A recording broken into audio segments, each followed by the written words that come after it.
YouTuber હોય, influencer હોય, મફતમાં કામ કરવાનું બંધ કરો. Very good. ગુજરાતી પિક્ચરો કરોડો રૂપિયાની બનતી હોય છે, બોલિવૂડ પિક્ચરો કરોડો રૂપિયાની બનતી હોય. તમે મફતમાં જે દોડી દોડીને જાઓ છો ને, કલાકારો હારે ફોટા પડવા માટે બંધ કરજો, એમાં તમારી ક્રેડિટ ડાઉન થાય છે. Good good. આપણે મહેનત કરીએ છીએ, હું કામ કરીએ છીએ, મેકઅપ કરીએ, મહેનત કરીએ, દુનિયાભરના કન્ટેન્ટ મગજમાં લાવીને રાતે હું નથી આવતું કે ભાઈ સવારે હું બનાવવું છે.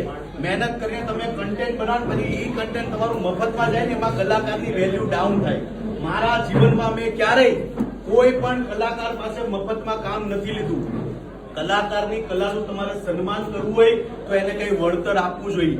ગુજરાતી પિક્ચર હોય, બોલિવૂડના પિક્ચર હોય કે કોઈ પણ XYZ હોય, ભાઈ તમને આ કલાકાર હારે ફોટો પડાવી દઈશું કે આ કલાકાર હારે કોલેબોરેશન થઈ જાય કે આ આમ થઈ જશે, તમે પોતે પણ એક મહાન કલાકારમાં આવો છો એ મગજમાં રાખો.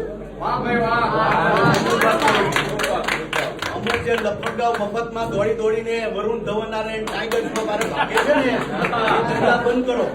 એમાં હર એક નાના કલાકારની વેલ્યુ ડાઉન થાય છે. બહુ જેન્યુઅન વાત કરું છું.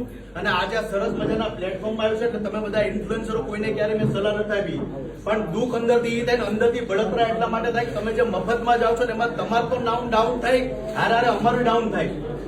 એટલે કલાકારની હંમેશા કલાનું સન્માન થવું જોઈએ કે ન થવું જોઈએ?